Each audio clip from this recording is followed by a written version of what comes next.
राजकारणात दर मिनिटाला काहीतरी नवं घडतंय. बातमी कुणीही दे, पण खरी अपडेट मिळते फक्त राजकीय लाईव्हवर.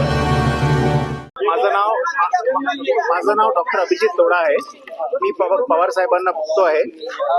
थोडंसं फिजिकल एक्झर्शन झाल्यामुळे छातीत कफ झालेला आहे, म्हणजे छातीत थोडंसं कंजेशन आहे आणि आम्ही योग्य त्या तपासण्या पाठवलेल्या आहेत आणि ट्रीटमेंट चालू आहे.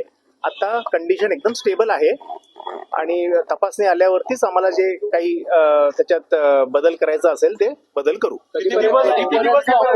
आता तपासणीचे रिपोर्ट आल्याशिवाय आम्ही आता काही सांगू शकत नाही. आता कंडिशन स्टेबल आहे आणि तपासणीचे रिपोर्ट आल्यावरतीच आम्ही पुढची ट्रीटमेंट काय बदल करायचं ते ठरवू.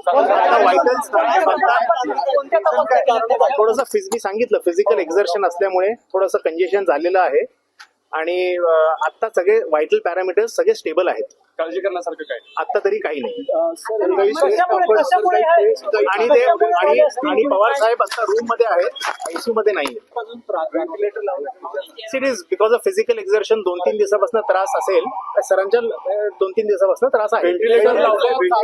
नाही बोलतायत सर, बोलतायत. कधीपर्यंत 2-3 तासात आपल्याला रिपोर्ट मिळेल. नाही असं तर मला माहित नाही. कार्यकर्ते इकडे यायला लागले.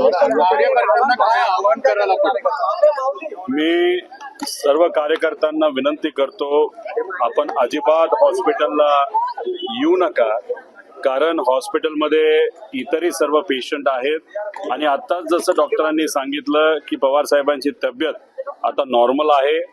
आयसीयू मध्ये पवार साहेब नाही आहेत, एका प्रायव्हेट रूम मध्ये आहेत. आत्ताच त्यांच्याशी मी स्वतः चर्चा करून आलेलो आहे. त्यामुळे कुठेही काही घाबरण्यासारखं, टेन्शन घेण्यासारखं अजिबात नाही.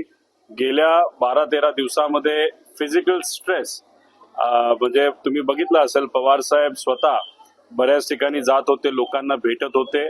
त्याच्यामुळे थोडासा स्ट्रेस आलाय आणि आपण ज्याला कंजेशन म्हणतो म्हणजे कफ, हा थोडासा काही प्रमाणात तिथं झालेला आहे.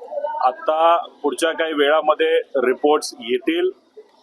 माझ्या अंदाजाने इथंच 1-2 दिवस ठेवलं जाईल आणि गाडीलीच, त्यांच्या प्रायव्हेट गाडीली मुंबईला साहेबांना त्या ठिकाणी नेलं जाईल. त्यामुळे कृपा करून इतर पेशंटच्या हितासाठी इथं कुणीही गर्दी करू नये.